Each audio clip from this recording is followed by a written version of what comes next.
Усім прывітанне, Зміцер Лукашук у студыі і абмяркоўваем падзею Беларусі і за яе межамі як звычайна. І як звычайна у штотыднёвай аналітычнай праграме з намі палітычны аглядальнік, гісторык Александр Фридман. Добрый дзень, спадар Александр. Добрый день, спадар Зміцер, вітаю. Ну, як звычайна, яны адмыслова рыхтуюць просто целую купу значных падзеяў для того, каб мы з вами мелі магчымасць цікава абмеркаваць і вынесці свае палітычныя вердикты усім гэтым падзеям, што адбываюцца. Але давайте пачнем з сітуацыі у Словакіі, з замахам на прэм'ер-міністра Словакіі Роберта Фіца. У яго страляў нібыта паэт і пісьменнік Юрай Цынтула, і ўжо зрабілі аперацыю Фіцу, ўжо нібыта нічога яму не пагражае.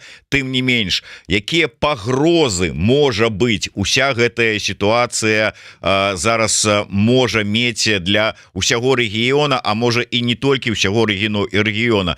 Мы ж памятаем, што вот з такога ж вот стрэла у тым же самым рэгіёне пачалася першая сусветная вайна.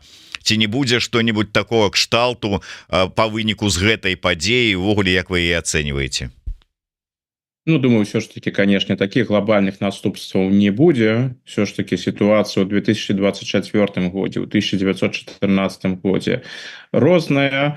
Вось, что тычыцца вось самой падзеі, конечно, яна надзвычайная. Калі мы там паглядзім на афрыканскія краіны, азіяцкія краіны, там такія напады, забойствы адбываюцца. У прынцыпе, гэта, конечно, заўсёды пэўны шок, але такая там палітычная рэчаіснасць. Тут усё ж таки гаворка ідзе пра Еўропу, і ў Еўропе звычайна такія рэчы не адбываюцца. Канешне, ёсць і забойствы па палітычным прычынам, і ў той же Словакіі там ёсць пэўная гісторыя менавіта такіх злачынстваў, але ўсё ж таки замах на прэм'ер-міністра, да яшчэ вось такі, як ён быў зроблены, досыць дылетанцкія паводзіны аховы Фіца, незразумелыя. Ну, зараз пра гэта так асабліва не размаўляюць, але калі паглядзець на тыя відэа, якія ўжо было бачна, як гэта выглядала, ну там узнікаюць сапраўды сур'ёзныя пытанні наконт прафесійнага стану ахоўнікаў Фіца. Для Словакіі гэта, канешне, падзея шок, яна зменіць палітычнае жыццё гэтай краіны. Словакія ў палітычным сэнсе яна была досыць расколатая краіна, і вось той же Фіца, ён вельмі полярызуе славацкае грамадства. Ну, калі мы сыходзім з таго, што ён выжыве і зможа звярнуцца далей на сваю працу і будзе кіраваць славацкім урадам, то мне падаецца, у будучыні яго сітуацыя будзе досыць трывалай. Канешне, паколькі Фіца выказваўся супраць, і не толькі выказваўся, ён спыніў пастаўкі зброі у краіне, ён рашуча выступаў супраць нейкага удзела НАТО ў вайне ва ўкраіне, ён выказваўся пра неабходнасць размоў і дамоўленасцяў з Крамлём, там у Крамлі яму сімпатызавалі. Вось у гэтым кантэксце ўзнікаюць пытанні пра палітычны чыннік, што гэта было, ці ёсць там міжнародная кампанента, як зараз падкрэсліваюць, напрыклад, у той жа Расіі, намякаючы на тое, што, магчыма, гэта была спроба забіць Фіца яго палітычнымі праціўнікамі, якім не падабалася менавіта яго пазіцыя па ўкраіне. Альбо, магчыма, нават, што Захад там пэўную ролю адыграў, вось усе гэтыя канспіралагічныя тэорыі. З другога пункта гледжання, з другога боку, пакуль недакладна не зразумела, хто гэты чалавек, якія былі ў яго палітычныя погляды. Ну, будзе праведзена адпаведнае расследаванне, можа, мы тут больш даведаемся. Таксама ж была інфармацыя пра тое, што нават гэта мог быць чалавек з, уласна кажучы, прарасійскімі поглядамі. Мы павінны ўлічваць міжнародны кантэкст. Усё гэта адбываецца напярэдадні выбараў у Еўрапарламент, дзе сітуацыя палітычная ў розных еўрапейскіх краінах вельмі напружаная. Так што гэта падзея, канешне, паўплывае на жыццё у Еўропе, асабліва ў Славакіі, на палітычнае становішча, тым больш што гвалт супраць палітыкаў ён ужо такой асаблівасцю не з'яўляецца. Тут быў шэраг выпадкаў на мінулых тыднях у Германіі, напады на палітыкаў, іншае. Ну, канешне, у выпадку з Фіца гэта выйшла на новы ўзровень. Так што ўплыў будзе сур'ёзны на палітыку, пераважна, канешне, на славацкую палітыку, можа цэнтральнаеўрапейскую палітыку, але вось там нейкіх таких глобальных зменаў у сувязі з гэтым нападам на Фіца я не чакаю. Была ўжо з'явілася такая інфармацыя, што нібыта гэты нападнік быў прыхільнікам прарасійскіх нейкіх аб'яднанняў, структур і гэтак далей. Ну і ўвогуле как бы ўжо убачылі за ўсёй гэтай справай руку Крамля, бо с аднаго боку да, Фіца нібыта іграў на карысць Крамля сваёй пазіцыяй, сваімі там выказваннямі і гэтак далей. Але з іншага боку, ну гісторыі таксама нерэдкія выпадкі, калі нібыта свайго прыхільніка, але дзеля нейкіх палітычных патрэбаў прыбіралі і скідывалі віну на іншых людзей. Мы ведаем, што Расія ўжо пагражала перанесці нейкія там актыўныя дзеянні тэрарыстычныя на тэрыторыю Еўропы. Ці не можа гэта быць пачаткам?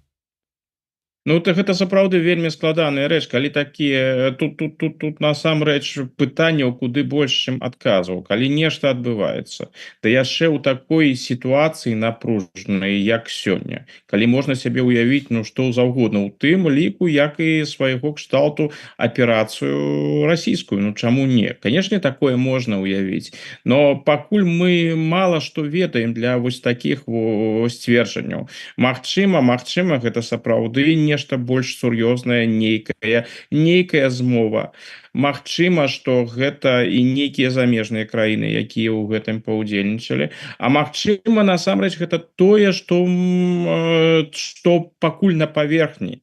Вось непрафесіяналізм аховы, і вось адзін чалавек радыкальна настроены, гатовы да жорсткіх крокаў, які зрабіў тое, што ён зрабіў. Такія людзі, як Цынтула, магчыма, калі ён сапраўды вось быў такім адзіным і ніхто за ім не стаяў, гэта людзі, якія змяняюць гісторыю. Такіх выпадкаў хапае. Іншая, канешне, гісторыя, як гэта будзе выкарыстана. І гэта палітычна яно будзе выкарыстоўвацца. Ну, вось нават калі мы паглядзім усё, што адбываецца вакол Фіца, у мяне ёсць адчуванне, што ідзе ўжо вялікая палітычная гульня. Вось учора былі вельмі супярэчлівыя інфармацыя паступала пра стан яго здароўя. То ён ужо і размаўляе, і аперацыя прайшла добра, а потым выходзяць чыноўнікі славацкага ўраду, паплечнікі Фіца, і кажуць, не, стан яго па-ранейшаму крытычны, то бок вельмі супярэчлівыя рэчы ідуць. І вось адбываецца пэўная драматызацыя сітуацыі. Калі мы сябе ўявім, што Фіца перажыве ў гэтую ўсю гісторыю, вернецца ў палітыку, то, безумоўна, сімпатыкаў яго і так хапала ў Славакіі, а пасля гэтага ён увогуле стане там гераічнай фігурай. У мяне ёсць адчуванне, што ідзе пэўная палітычная гульня вакол гэтага. А то, што гэта будзе выкарыстоўвацца, ну, канешне, гэта будзе выкарыстоўвацца пераважна расійскім бокам. Яны ж ужо зрабілі заявы, Пуцін зрабіў заяву, сёння больш там дробныя персоны пачалі выказвацца, кшталту Мядзведзева, што вось гэта амаль ледзьве не апошні рацыянальны, нармальны палітык, які быў у Еўропе. І вось так з ім зрабілі гэтыя лібералы, а можа і нават і украінская выведка, як яны там любяць казаць. Усё гэта, безумоўна, будзе выкарыстоўвацца. Але я спадзяюся на тое, што ў Славакіі будзе праведзена аб'ектыўнае расследаванне, і мы даведаемся пра тое, што там насамрэч адбылося. Пры ўсіх магчымых тэорыях, якія былі і будуць яшчэ, хто дзе замовіў, якія міжнародныя гульцы паўдзельнічалі ў гэтым, я бы так не выключаў і версію пра тое, што Юрай Цынтула гэта сапраўды вось такая адзінкавая асоба, якая вырашыла пайсці на такой крок, магчыма, псіхічныя праблемы там, магчыма, фанатызм, усё што заўгодна. Ну, спадзяюся, што следства сапраўды там высветліць, і мы даведаемся пра ўсю праўду. Але вот я гляжу такое выказыванне з гэтай нагоды вядомага славацкага палітолага, кіраўніка інстытута грамадскай палітыкі Григорія Мясежнікова. Я, дарэчы, сустракаўся з спадаром Мясежнікавым, калі быў у Славакіі. Ён на мяне такое ўражанне добрае такое все ж таки зрабіў. І з гэтай нагоды вось што что кажа спадар Рыгор Мясежнікаў: на дадзены момант няма ніякіх прыкметаў, што за гэтым нападам можа стаяць Расія. Відэо, на якім ён 8 гадоў таму выступае на мітынге прарасійскай арганізацыі, даволі слабое сведчанне на карысць гэтай версіі. Да таго ж Роберт Фіца прарасійскі палітык, і я не бачу, якая выгада Крамлю ад яго смерці альбо значна падарванага здароўя. Ну вот такое меркаванне ў Мясежнікава. Згодны вы з ім, не згодны? Тут я пагаджуся, калі сапраўды разважаць пра вось гэта рацыянальна, якія наступствы гэта можа мець у Славакіі. Ну калі там з Фіца нешта адбылося, ніхто ж з Фіца, ён чалавек-то зразумелы. Гэта тут можна спакойна параўноўваць з Орбанам, там у іх куды больш супольнага, чым адрозненняў. Яго погляды вядомыя. Калі б сапраўды Фіца выбывае з гульні і ў Славакіі будуць перастаноўкі ва ўрадзе, альбо нават, магчыма, новыя выбары, ну гэта такая рызыкоўная справа. У прынцыпе, Крэмль павінен быў быць Фіца задаволеным, але там логіка можа быць зусім іншай. Можна ж павярнуць у іншы бок і сказаць, што, як, дарэчы, ўжо зрабіў той же Мядзведзеў, вядомы рупар Крамля. Канешне, такі сумнеўны рупар Крамля, але ён жа што падкрэсліваў, што вось быў нармальны палітык, які выступаў за узаемнае паразуменне. Вось ён хацеў дамовіцца. І вось таго, хто хацеў дамовіцца, яны забілі. Ну, там не кажа ён, хто там канкрэтна забіў, ну там ёсць досыць празрыст, не забілі, а паранілі, што ёсць досыць празрыстыя намёкі на то, хто гэта мог бы зрабіць.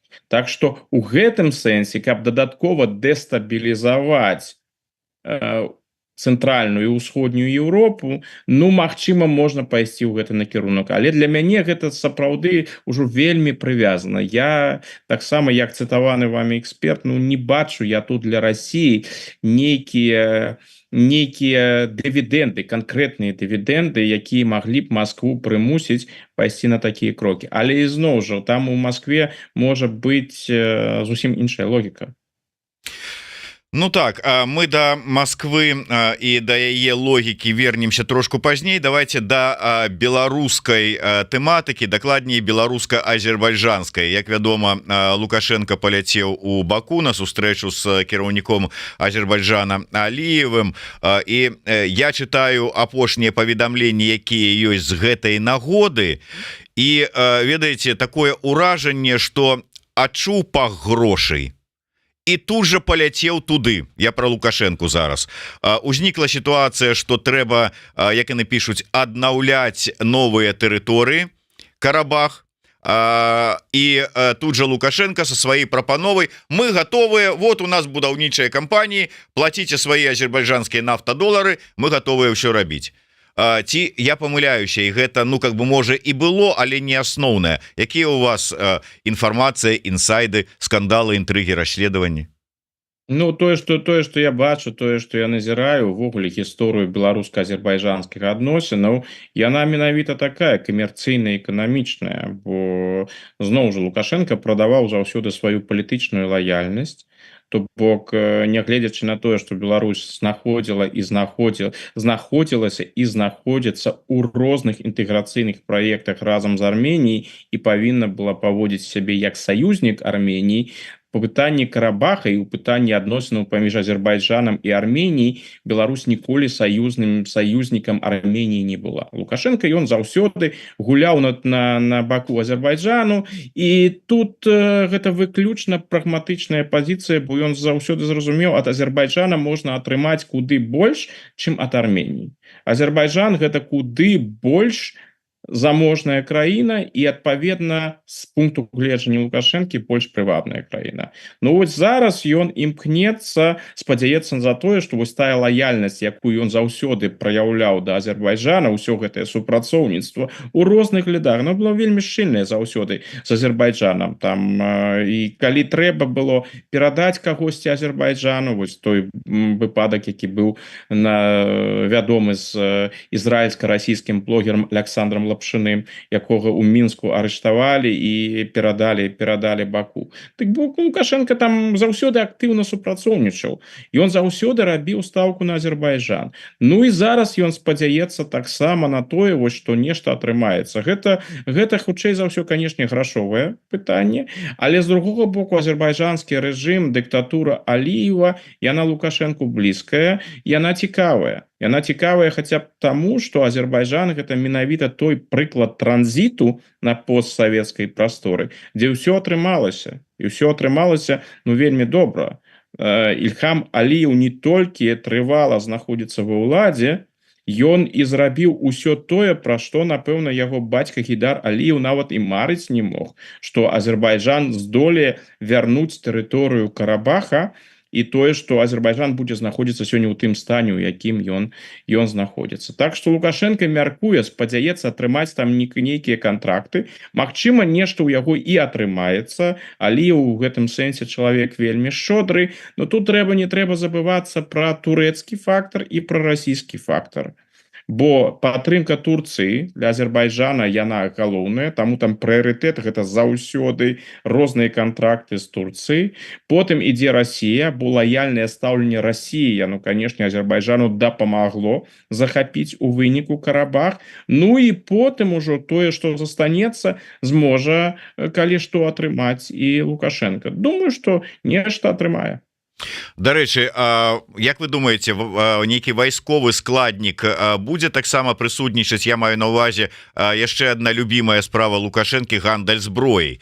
Я памятаю, як толькі з'явіліся вот гэтыя беларуска-кітайскія сумесныя сістэмы залпавага агня, і першую партыю прадалі Азербайджану. Я акурат тады быў у Арменіі, і выпадкова атрымалася ў мяне ўзяць каментар у Пашыняна з гэтай нагоды. І яны былі вельмі абураныя гэтай сітуацыі, што партнёр по АДКБ прадае аднаму з партнёраў, дакладней ворагу партнёра, зброю, а Азербайджан, наколькі ўсё ж таки вядома, у АДКБ не удзельнічае. І тут вот такая дзіўная сітуацыя. То есть вот як думаеце, вайсковы такі гандаль ваеннай узбраеннем прысутнічае ва ўсёй гэтай сітуацыі сённяшняга візіту? Ну і зноў жа пазіцыя Лукашэнкі яна ж была заўсёды такая. Там жа быў нават гэты аўдыёзапіс, які там быў зліты, невядомым чынам быў зроблены, дзе Лукашенко нават адкрыта прапаноўваў тагачаснаму кіраўніку Арменіі, прэм'ер-міністру Арменіі Сарксяну перадаць Нагорны Карабах альбо часткі Нагорнага Карабаха, не перадаць, а прадаць Азербайджану. Вось гэта абсалютна логіка Лукашэнкі. Калі ёсць магчымасць зарабіць, азербайджанцы гатовыя за гэта плаціць. Чаму не? Тое ж самае было ў гэтых гісторыях са зброяй. Лукашенко, ён заўсёды шукае магчымасці зарабіць. Ён вось паказвае сябе такім ідэалагічна прынцыповым, што вось ён заўсёды там з той жа Расіі, што ён за інтэграцыю на постсавецкай прасторы. Але пра эканамічныя інтарэсы, свае эканамічныя інтарэсы, свайго атачэння ён ніколі не забывае. Гэта заўсёды для яго на першым плане. Так што, магчыма, будзе нешта ў гэтай ваеннай галіне з Азербайджанам, але я не думаю, што ў Беларусі зараз ёсць нешта такое, што магло б азербайджанцаў сапраўды зацікавіць. З аднаго боку, яны ўжо свае мэты дасягнулі. Зразумела, і такой мілітарызацыі азербайджанскай эканомікі, якая была была вось усе гэтыя часы, дзе Аліеў рабіў менавіта стаўку на мілітарызацыю. Там было зразумела, што калісьці ён паспрабуе вырашыць праблему Карабаха ваенным чынам. Азербайджан ішоў да гэтага. Мілітарызацыя азербайджанскай эканомікі, яна ж не пачалася там у другой палове 15-х. Яна пачалася раней. Што ж тычыцца зброі, таго, што яны набываюць, ну дык усё ж такі яны аддаюць перавагу зброі з Турцыі, таго, што можна атрымаць у Турцыі, у Ізраіля. Той же Ізраіль адыграў выдатную, вялікую ролю ў мадэрнізацыі азербайджанскай арміі. І калі там пачытаць розныя аналізы экспертаў пра стан азербайджанскай арміі, чаму ў Азербайджана гэта атрымалася вайсковым чынам, ну дык вось той праект мадэрнізацыі, у якім удзельнічалі ізраільцяне, ён адыграў досыць важную ролю. Так што на гэтым фоне не думаю, што Лукашенко можа тут прапанаваць азербайджанцам, ну прапанаваць-то ён можа, конечно. Я не ўпэўнены, што ён можа ім прапанаваць нешта такое цікавае, чтобы яны сказалі, ну вось мы гэта жадаем набыць, нам гэта патрэбна. Я думаю, у іх ёсць больш якасныя рэчы, чым тое, што можа прапанаваць Лукашенко. Давайте вернемся до больш такой еўрапейскай часткі і паговорым про расійскі след. Некалькі тут аспектаў ёсць. Першае, можа быть, давайте з адстаўкаў у военным блоке, якія адбыліся з аднаго боку у Расіі. Гэта вядомы, як яны самі яго кажуць, спецыяліст по крадзяжу Шайгу, якога звольнілі з пасады міністра обороны, Патрушаў, якога прыбралі, прызначылі там на месца Шайгу чалавека, які ўвогуле как бы, ну, по ідэі неблагі эканаміст, але прычым тут абаронка. У той же час мы ведаем, што і ў Беларусі таксама быў адзін генерал страціў сваю пасаду. Некія сувязі тут ёсць, і ўвогуле, як вы лічыце, гэтыя змены некім кардынальным чынам паўплываюць на вайскова-палітычную сітуацыю ў нашым рэгіёне? Думаю, што паўплываюць, і магчыма сапраўды сувязі ёсць. Ну давайте пачнем з расійскай гісторыі. Канешне, гэтыя адстаўкі, якія адбыліся, перастаноўкі, якія адбыліся, яны вельмі сімвалічныя, яны паказваюць на той вектар вайны, якую абраў Путін. Шойгу, ён як міністр абароны быў непапулярны, і той імідж, які ў яго быў, чалавека, які перш за ўсё на гэтай вайне зарабляе, і пра якога цікавіць перш за ўсё уласныя грошы, уласныя дывідэнды і уласная улада, назовем гэта так, што гэта для яго куды больш цікава, чым нейкія міты наконт Украіны як часткі Расіі, альбо вось гэтай барацьбы з бандераўцамі. Я думаю, што для Шойгу гэта абсалютна нецікавыя рэчы. Гэта не тая сістэма каардынат, у якой ён працаваў. Ён разглядаў вайну як магчымасць зарабіць грошы і свой уплыў, уласна кажучы, павысіць. Што тычыцца хода вайны, ну зразумела, гэта ўсе бачылі, 22-23 год вайна складвалася для Расіі неспрыяльна. Відавочна тое, што Шойгу Пуціну абяцаў, на што Путін разлічваў, пачынаючы гэтую вайну, гэтыя чаканні не спраўдзіліся. Таму да таго яшчэ і прыйшла гэтая непапулярнасць, проста тотальная непапулярнасць Шойгу. І менавіта таму, як мне падаецца, Путін і вырашыў Шойгу прыбраць, прычым так прыстойна прыбраць, яго перавеслі на новую пасаду, ну я думаю, што сур'ёзнага ўплыва там у Шойгу не будзе. Гэта такая пенсія з пашанай, назовем гэта так. Белавусаў у гэтай сувязі, Андрэй Белавусаў, якога яны прызначылі, гэта фігура цікавая. То, ну, пра яго пішуць, канешне, розныя, што гэта і добры, што нават геніяльны эканаміст, но я б тут вельмі асцярожна да гэтага ўсяго ставіўся.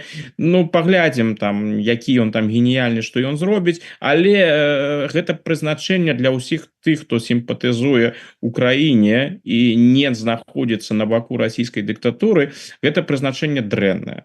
Таму што прызначылі чалавека, які відавочна з'яўляецца спецыялістам па ваеннай эканоміцы. Ён архітэктар, так пішуць прынамсі, мілітарызацыі расійскай эканомікі. І вось гэтае прызначэнне паказвае, што гэты курс на мілітарызацыю і на працяглую вайну ён будзе і далей ісці. Прызначэннем Белавусава Путін паказвае: я не буду спыняцца, мы распачалі мілітарызацыю эканомікі, мы распачалі мілітарызацыю грамадства, наш шлях гэта шлях вайны. Вось інакшай інтэрпрэтацыі прызначэння Белавусава я не бачу. Што тычыцца Патрушева, ну гэта хутчэй за ўсё такія тыповыя крамлёўскія інтрыгі. Сына Патрушева, ну, про якога ж раз-пораз пишут, что гэта чалавек, які пасля путінскай России можа адыгрываць важную ролю, можа нават стаць наступным расійскім прэзідэнтам. Ну, яго ж павысілі, ён цяпер першы намеснік ва ўрадзе расійскім, ці належыць да нам, я не памятаю, альбо першы намеснік, альбо просто намеснік. Ну, не так важна насамрэч. То бок ён пайшоў на павышэнне. Ну, верагодна, што за гэта яго бацька заплаціў тым, што ён адыходзіць паступова на другі план. Цікава, што тыя ўсе людзі, якія займаліся усякімі канспіралагічнымі тэорыямі, распаўсюджвалі, ну, розныя неверагодныя рэчы там пра ўдзел НАТО, якія людзі, я маю на ўвазе Патрушев альбо Мядзведзеў, яны ніякага павышэння не атрымалі. Мядзведзеў застаўся на сваёй пасадзе, ну а Патрушева відавочна панізілі. Так што такая пафас гэтай канспіралагічны, ён відавочна на дадзены момант не запатрабаваны ў такой ступені, але курс на вайну, на працяглую вайну ён узяты. Цяпер, што тычыцца беларускай гісторыі з кіраўніком Генштаба Віктором Гулевічам. Гэта адстаўка, яна вельмі дзіўная. Ну, фармальна яна зразумелая, там же паводле беларускага заканадаўства, калі чалавек у афіцэру ў гэтым званні, у якой, калі не памыляюся, гэта генерал-лейтенант, калі ён дасягае 55гадовага ўзроста, ён павінен быць звольнены ў запас. Але беларускім заканадаўствам прадугледжаны магчымасці пакінуць яго. То бок Лукашенко, калі б ён пажадаў гэта зрабіць, ён мог бы пакінуць Гулевіча на сваёй пасадзе ў арміі, тым больш, што Гулевіча дык прызначылі толькі ў 21 годзе. І Гулевіч прайшоў там гэтую першапачатковую фазу вайны, і не было бачна, што там ім былі незадаволены. Ён у медыйнай прасторы прысутнічаў і іншае. І вось тут ідзе гэтая навіна.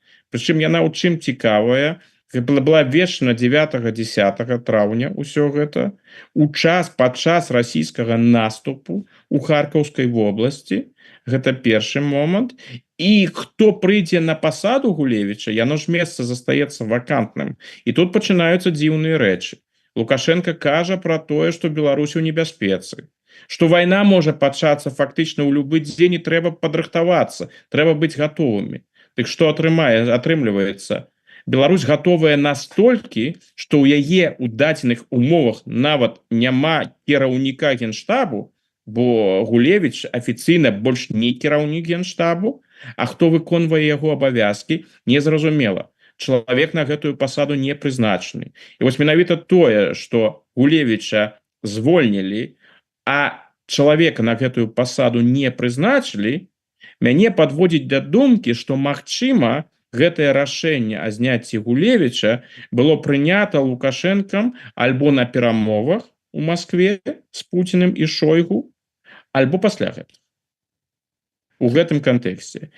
І калі мы звярнем увагу на тое, якая ёсць рэпутацыя ў Гулевіча, ну, прынамсі тое, што пра яго пісалі, ці гэта так, насамрэч, гэта іншае пытанне, бо генерал-то сам, ён не выказваўся на палітычныя тэмы, і сваю адстаўку ён таксама не каменціраваў, але пра яго пісалі, што ён быў рашучым праціўнікам удзела Беларусі ў вайне. Вось яго здымаюць, Расія распачынае аперацыю ў Харкаўскай вобласці, Гаворка зараз сярод военных экспертаў ідзе пра тое, што гэта магчыма не галоўная аперацыя Расіі, што галоўны наступ Расіі яшчэ чакае. І ў гэты момант Беларусь пазбаўляецца ў военным кіраўніцтве чалавека, які нібыта прынцыпова не жадаў актыўна ўдзельнічаць у вайне. І гэта ўсё яшчэ адбываецца на фоне расійскіх адставак. Адстаўкі Шойгу, прыход Белавусава і відавочная расійская стратэгія навядзення вайны да канчатковага поспеха. Калі ўсё гэта адбываецца разам, узнікаюць сур'ёзныя пытанні. Так што тут ёсць пра што празмаўляць. А калі дадаць да гэтага намёкі на тое, што можа распачацца чарговы міграцыйны крызіс на беларуска-польскай мяжы і звязваюць гэта таксама можа быць з такімі планамі Крамля, прыгадваючы пра тое, што першы такі шакавальны для Еўропы міграцыйны крызіс быў 21 годзе, напрыканцы там 21 год, як падрыхтоўка до 22 года адцянули увагу і гэтак далей, што можа быць гэта ізноўку заяўляў Байпол, што нібыта рыхтуецца новая атака на польскую мяжу, прычым групоўкай мігрантаў там да 700-800 чалавек. Можа быць такое звязана, не можа? Калі б я быў на месцы Пуціна і Лукашэнкі і я вырашыў бы выкарыстоўваць гэты міграцыйны крызіс у палітычных мэтах, то вось зараз найлепшы момант. Найлепшы момант на пачатку наступнага месяца выбары ў Еўрапарламент. Ад складу Еўрапарламента насамрэч у еўразвязе шмат што залежыць. У розных еўрапейскіх краінах гэтыя выбары разглядаюцца як на выбары такія няважныя у параўнанні з нацыянальнымі выбарамі. Але гэта памылка. Насамрэч, калі паглядзець, якія кампетэнцыі ў Еўрапарламента, у якіх рашэннях ён прымае ўдзел, наколькі еўрапейская камісія арыентуецца на Еўрапарламент, то пачынаеш разумець, што гэта зусім не прахадныя выбары, гэта важныя выбары. А міграцыйнае пытанне, яно ў розных еўрапейскіх краінах зараз пытанне нумар 1. Вось новы ўрад Нідерландаў, які відавочна будзе сфармаваны, пакуль асабісты склад ён невядомы, але галоўнае пытанне, да якога яны дамовіліся, гэта пытанне менавіта міграцыйнае. Яны жадаюць мадэрнізаваць нідэрландскае заканадаўства і зрабіць яго максімальна жорсткім у адносінах. Так што у гэтай сітуацыі напружанай, калі міграцыйная тэма так актыўна абмяркоўваецца і палярызуе грамадства, вось учыніць нешта такое напярэдадні еўрапейскіх выбараў, гэта мела б сэнс. І паколькі ўжо такі вопыт ёсць 21 году, і зараз гэты міграцыйны крызіс ён жа не знік, ён просто разгортваецца павольна там невялікімі групамі, але ён не звёрнуты, ён працягваецца. Таму уявіць, што нешта падобнае можа адбыцца, што могуць паспрабаваць нешта падобнае у бліжэйшы час, я б гэта не выключаў бы, зусім не выключаў. А як актывізацыя і можа быть узмацненне міграцыйнага крызіса на мяжы з Польшай можа сыграць на руку Маскве і Мінску у тым ліку? Наадварот жа ж вядома, што ідуць яны можна сказаць, фактычна іх там за руку лукашэнкаўскі рэжым вядзе. Лукашенко вядзе іх да мяжы па загадзе Москвы. То есть вот зразумела, хто вінаваты ў гэтым крызісе, як это можа быць на карысць, і калі настрой антымігранцкія паўплываюць на фармаванне Еўрапарламента таго ж самага, адпаведна прыйдуць людзі, якія разумеюць, хто спрычыніўся да арганізацыі гэтай крызы. Яны будуць супраць Москвы. Я думаю, што гэта працуе ўсё ж таки трошки інакш, бо той абыватель, які за гэтым сочыць, якому гэта відавочна не падабаецца ў той жа заходняй Еўропе, ён схільны абвінавачваць у праблемах за ўсё еўрапейскія ўлады і не Лукашэнку і не Пуціна. Бо гэта ж Лукашенко і Пуцін, яны вядомы, што тут ад іх чакаць. Тое, што яны будуць паводзіць сябе цывілізавана, ніхто ж гэтага не чакае. Тут хутчэй, калі паглядзець на рыторыку розных антымігранцкіх партый, якія ў Еўропе дзейнічаюць, яны ж хутчэй ідуць у той бок, што вось так, там ёсць праблема, но гэтую праблему можна вырашыць, калі мы дамовімся з Пуціным, дамовімся з Лукашенко. Ну гэта адкрыта так не выказваецца, але ў прынцыпе рытарычна гэта ідзе ў гэты накірунак. Іміграцыйны крызіс гэта ж для Лукашэнкі, як это было ў 21 годзе, і для Пуціна гэта хутчэй інструмент ціску, інструмент дэстабілізацыі, што вось глядзіце, я вам ствараю праблемы, вельмі такія дрэнныя праблемы. Калі вы са мной дамовіцеся, калі вы выканаеце мае умовы, ну тады і знікнуць мігранты, і не будзе больш гэтых праблемаў. Тая ж беларуская дзяржаўная прапаганда, яны калі займаюцца гэтай тэмай, калі яны разважаюць пра гэтую тэму, яны ж гавораць менавіта так. Так што ў гэтым сэнсе дасягнуць дэстабілізацыі ў Еўропе, дадатковай дэстабілізацыі ў Еўропе з дапамогай міграцыйнага крызіса гэта можна зрабіць. Але ізноў жа, тут крызіс павінен атрымаць зусім іншую якасць.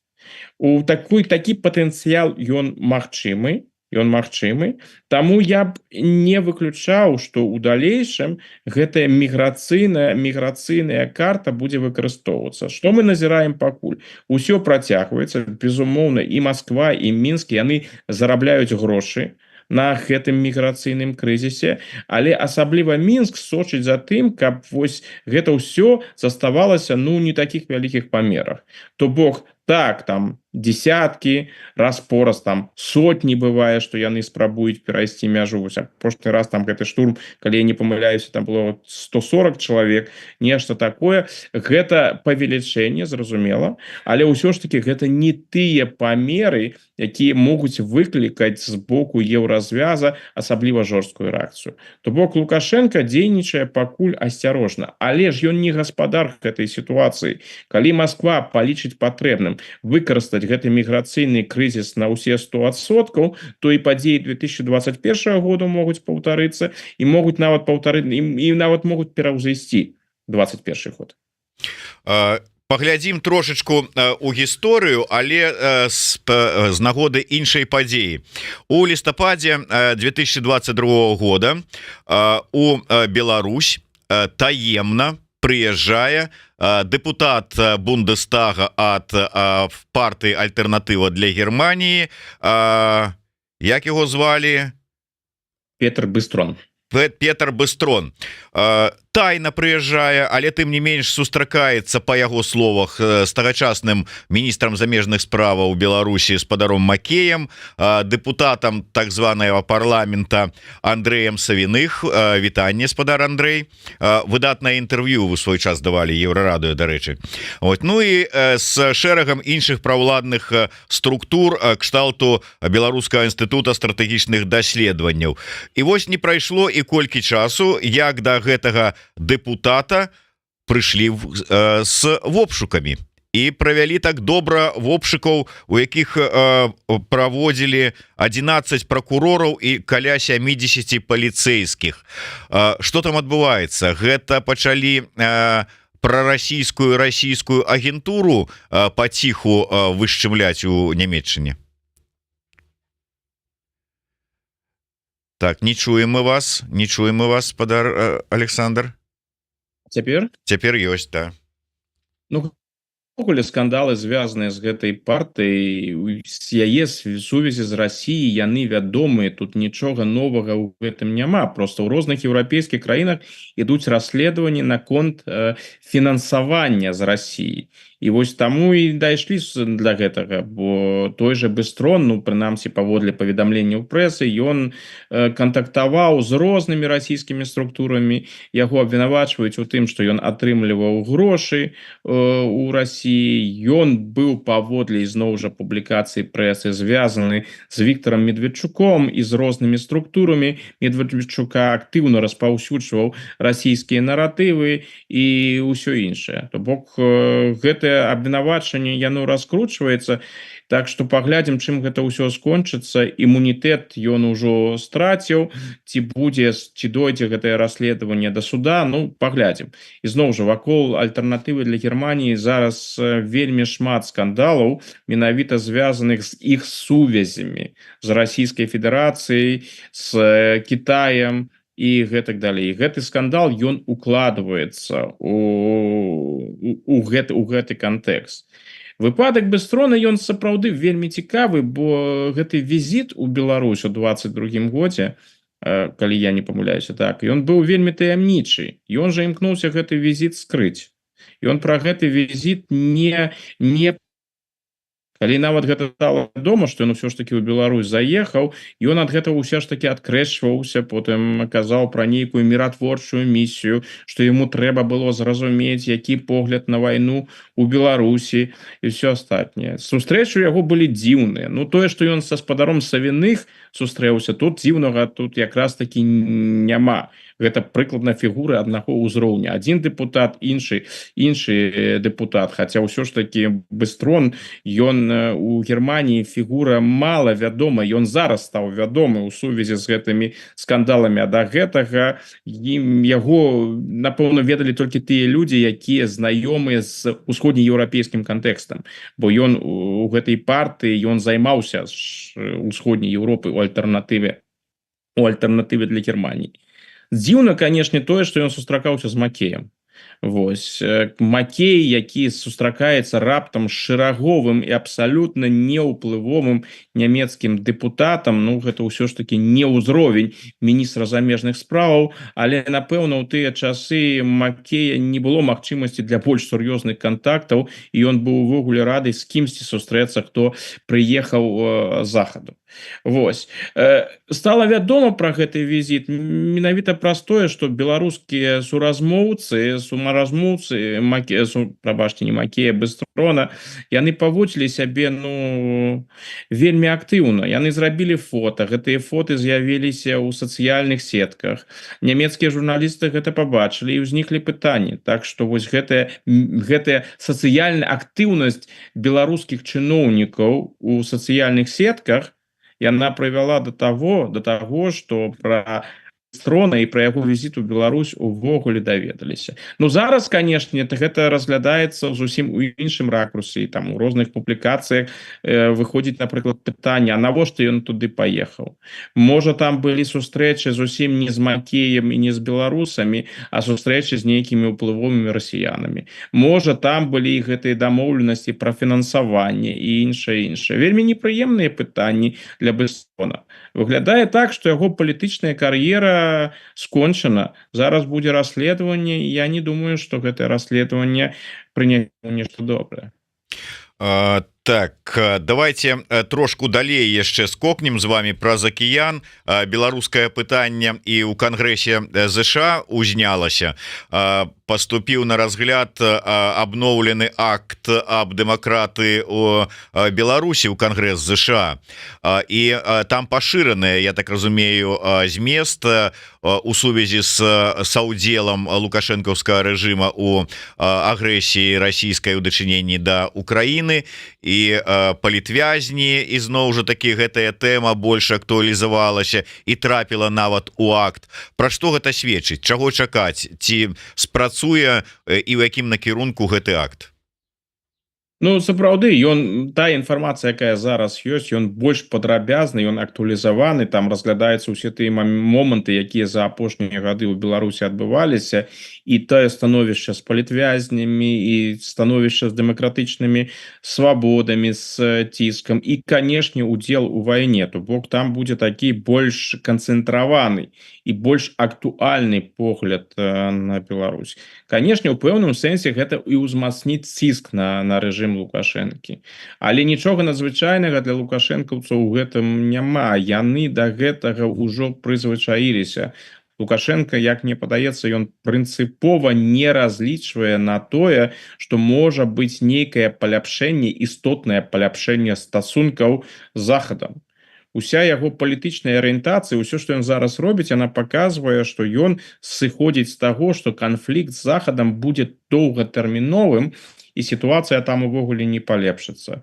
Так што я не думаю, што яны так у мінску ўжо спужаліся гэтага амерыканскага ціску. Ну так, канешне, ім гэта непрыемна, по-ранейшаму гэта непрыемна, але тое, што магчыма гэты ціск прывядзе да нейкіх зменаў у Беларусі, палітычных зменаў, напрыклад, прывядзе да таго, што Лукашенко зменіць сваё стаўленне да рэпрэсіяў, рэпрэсіяў стане менш. Я думаю, вось гэтага чакаць не выпадае. Дарэчы, я хотел яшчэ тут закрануць такую тэму. Прыйшла інфармацыя про тое, что следчы камітэт прызнаў падазраванымі па справе так званая справа беларусах замежжа яшчэ 104 чалавекі. Гэтая справа была следчым камітэтам распачатая у сакавіку 24 года. Ну, в асноўным гэта было в адносінах да прадстаўнікоў народных амбасадаў Беларусі і беларусаў замежжа. Іх абвінавачвалі ў тым, што яны нібыта перашкаджаюць лукашэнкаўскім консульствам і пасольствам працаваць за мяжой, але зараз пашырылі і ў гэты спіс дадалі тых людзей, якія бралі удзел у святкаванні Дня волі за мяжой, у тых акцыях, якія праходзілі ў Варшаве, Вільнюсе, Вроцлаве, Беластоке, Брусэлі, Батумі, Празе, Каліфорніі, Філадельфіі і гэтак далей. Ну, безумоўна, гэтыя людзі і так знаходзяцца за мяжой. Таму і уключылі іх у справу беларусы замежжа так званыя. Але што яны могуць зрабіць і што яны ўжо чым пагражаюць? Гэта тое, што будзе канфіскаваная маёмасць, любая маёмасць, якая у гэтых людзей засталася у Беларусі. На фоне того, что яшчэ выборы ў координацыйную раду не скончыліся, не прайшлі, а ўжо прызналі экстрэмісцкімі фармаваннямі нават выбарчыя спісы. І вось гэта сітуацыя. Пра што гэта сведчыць? Улады ўзмацняюць ціск. Прычым тут, канешне, эканамічная кампанента яна прысутнічае. Яны ствараюць глебу для таго, каб сабраць тую маёмасць, тое, што ў людзей засталося. Гэта так, і гэта пераменшваць значэнне гэтай кампаненты. Але ёсць і відавочная палітычная гісторыя.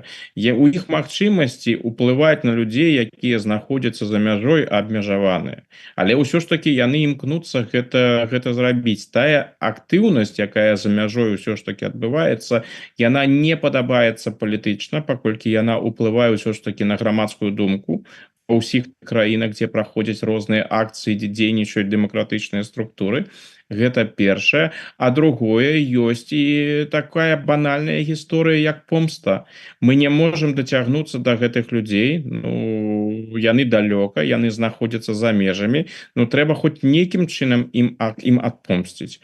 Вось мы ім адпомсцім праз тое, што мы там крымінальныя справы іх завядзем. Или альбо мы выкарыстоўваем ў якасці там ціску для тых, хто ў іх яшчэ застаўся, іх родных, блізкіх, сяброў, якія засталіся у Беларусі. Так што усе гэтыя кампаненты яны адыгрываюць сваю ролю. Ну і яшчэ б я ўсё ж таки падкрэсліў асаблівасць рэжыма Лукашэнкі, пераважна пасля і до 2020 года гэта было, але пасля 2020 году, пасля гэтай стрэсавай сітуацыі 2020 года яно ўзмацнілася. Лукашенко імкнецца дзейнічаць на аперажэнне. Яшчэ нічога не стварылася. Яшчэ не зразумела, якая там можа ад гэтага пагроза быць. І пагроза там ад той жа координацыйнай рады яна відавочна перабольшаная. Калі нават пачытаць тое, што яны пішуць, тыя ж дзяржаўныя СМІ, яны надаюць пэўную увагу координацыйнай рады, і гэта дзіўнавата, паколькі нават у дэмакратычных асяродках, калі пра координацыйную раду і размаўляюць, ну гэта не з'яўляецца на данный момант, вось маё адчуванне такое галоўным пытаннем. Але яны пра гэта пішуць. І то бок яны значэнне відавочна яны разглядаюць гэта як пэўную пагрозу, як патэнцыйную пагрозу, што можа там быць нешта такое непрыемнае. Дык чаго мы будзем чакаць, пакуль яны там гэтыя выбары правядуць, пакуль яны там кагосьці абяруць? Не, мы будзем рабіць на апераджэнне. Вось яшчэ не адбылося нічога, а вы ўжо ўсе экстрэмісты. І хто б там туды не папаў, мы у вас усё канфіскуем, усё забяром.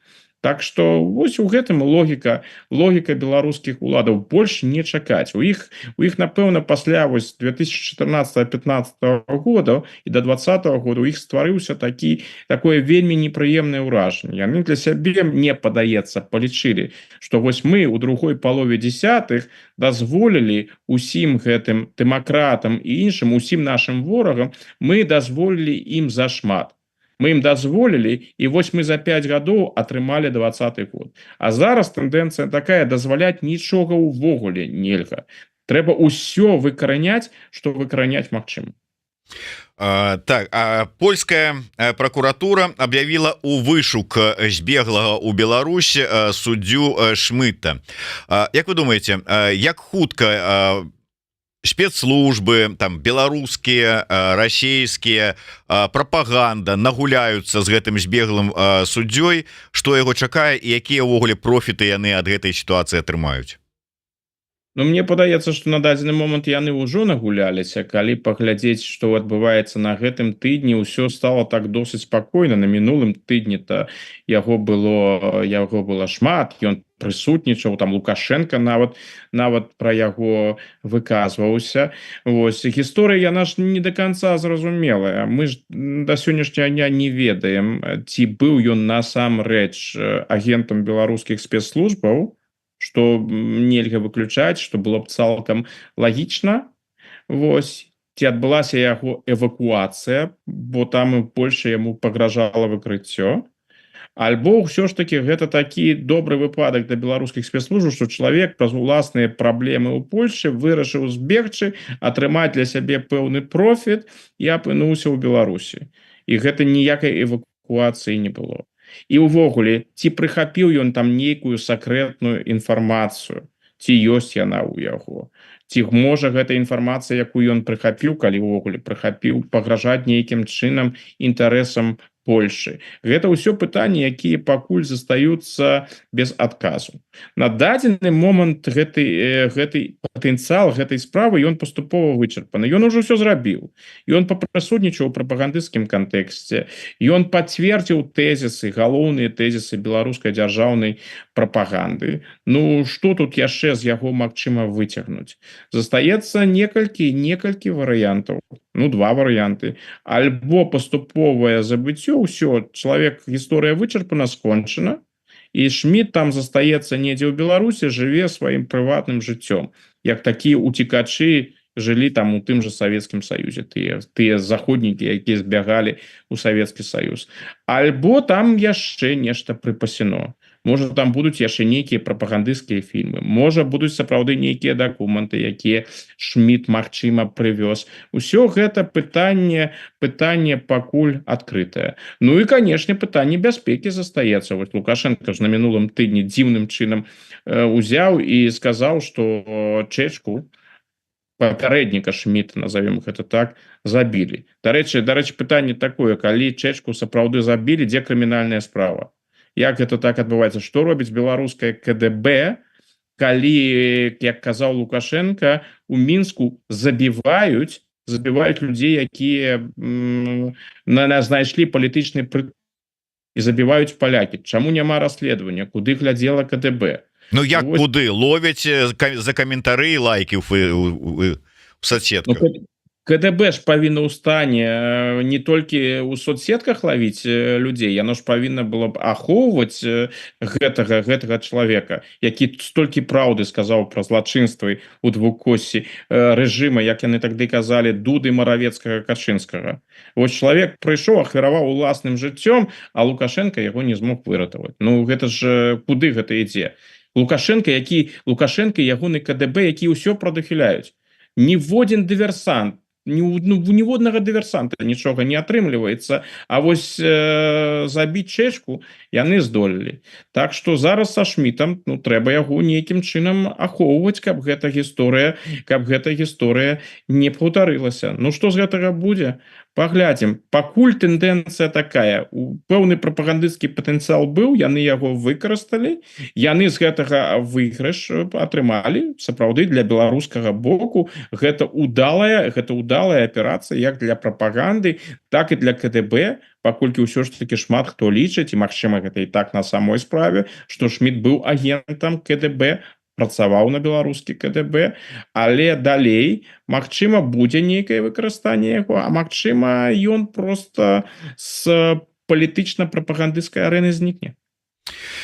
Чаму не заведзеная справа крымінальная наконт Чэчкі? Ну што, гаспадар Александр, в прынцыпе, як наіўны чалавек, ну завядуць крымінальную справу, яшчэ і будуць расследаваць яе, не дай бог, і выйдуць самі на сябе. Ну што это, пра што вы кажаце?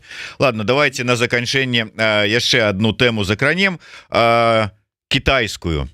Мы тут вот не один раз сказали, что нешта апошнім часам Качанова у апалу потрапіла, что вот ніякіх ёй і новых пасадаў і ўзнагародаў і міласцяў не адсыпалі падчас этого хурала, які праводзілі там под назвай «Все беларускі народны сход». А вот прыйшла навіна, калі ласка, Качанова узначаліць камітэт па супрацоўніцтву з кітайскімі дэпутатамі. О, кар'ера ўгару ламанулася, а вы кажаце. Але Качановай, што чакаць ад візіта Пуціна у Пекін? Ці так сапраўды, як канспіролог Салавей піша, што кітайскія гаспадары расійскае кіраўніцтва там, можа быць, па шапке ім надаюць? Ці чаго чакаць? І ці здарма, ці не здарма Путін у інтэрв'ю кітайскай газеце, кітайскаму СМІ заявіў пра неабходнасць пачатку мірных перамоваў з Украіны? Ну, кітайскія дэпутаты гэта, канешне, добра, але ўсё ж таки вакантным там застаецца месца кіраўніка генштаба. Вось гэта была б справа, калі б там тую ж Качанову накіравалі кіраваць генштабам. Гэта было б сапраўды нешта такое. Ну а што, калі фатографка раённай газеты Ананіч стала ў свой час міністрам інфармацыі, то чаму Качанова не можа стаць начальнікам генштаба? Не, я не супраць. Я думаю, что гэта можа быць нават быў бы такі зусім неардынарны крок, калі б яго прынялі. Ну, калі да сур'ёзных справаў звязаных з Кітаем, тое інтэрв'ю, якое Путін даў агентству Сінхуа, дзе ён падкрэсліў неабходнасць перамоваў, не тое, што неабходнасць перамоваў, гатоўнасць хутчэй Расіі да перамоваў. Тут гэта трэба ўсё разглядаць кантэксце. Тут было сказано менавіта тое, што кітайскі бок жадае пачуць. Кітайцы ж яны падкрэсліваюць, што неабходны перамовы, прамыя перамовы паміж Расіяй і Украінай, і тое, што Расія нібыта ад гэтых перамоваў не адмаўляецца, гэта Пуціну трэба было падкрэсліць, каб стварыць такі вось добры, прыгожы фон для гэтых перамоваў, які ён правёў з Сі Цзіньпінам. Тое, што першы візіт туды быў, гэта таксама вельмі сімвалічна. Больш лагічна, дарэчы, было б, калі першы свой замежны візіт ён зрабіў у Беларусь. Усё ж такі ёсць жа саюзная дзяржава, Лукашенко галоўны саюзнік, братэрства і іншае. Ну тут відавочна не да сімволікі, таму паляцеў туды, куды патрэбна, а патрэбна ў Кітай. Ён працягвае, будзе імкнуцца надалей заручыцца падтрымкай Кітая. Вось, прынамсі лаяльным стаўленнем Кітая. Што там насамрэч атрымаецца, пытанне іншае. Даведаемся мы толькі... Зараз мы пра гэта не даведаемся. Будзем бачыць, як будзе разгортвацца гэтае супрацоўніцтва. Паколькі мы маем жа справу не з тымі рэжымамі, якія паводзяць сябе празрыста. Пакуль такі фон, ён вельмі добразычлівы з абодвух бакоў, але гэта тыповая кітайская гісторыя. Яны паводзяць сябе досыць лаяльна, звычайна, бесканфліктна.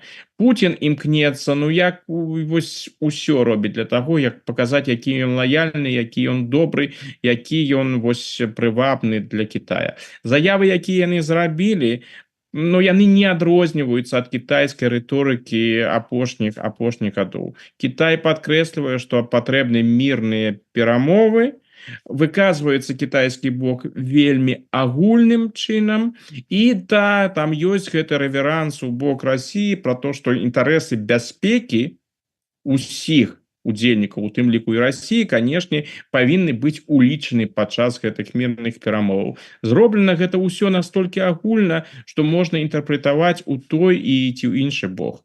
Цікава будзе паглядзець, як будзе справа выглядаць эканамічным супрацоўніцтвам, ці яно павялічыцца, што будзе атрымліваць і надалей Россия от Китая. Нейкія военные поставки, хутчэй не. Тое, что Китай до России довел свою позицию, хутчэй так, конечно, яны давялі свою позицию. Думаю, что атомной рыторыкі будзе ў наступныя тыдні менш, паколькі ўся гэтая пагрозы выкарыстаць ядерную зброю, гэта китайскому відавочна не падабаецца. Ёсць нават такая тэндэнцыя.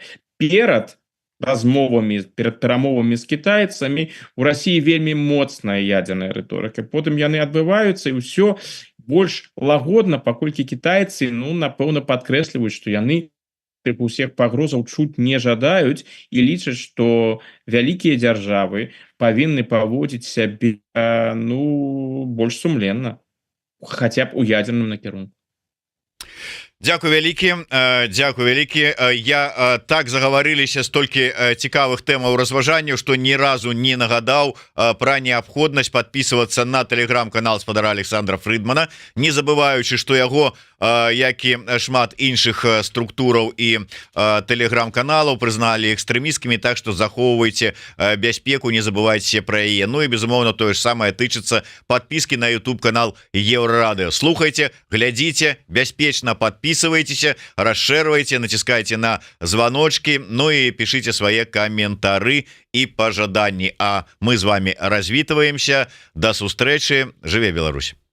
Жыве.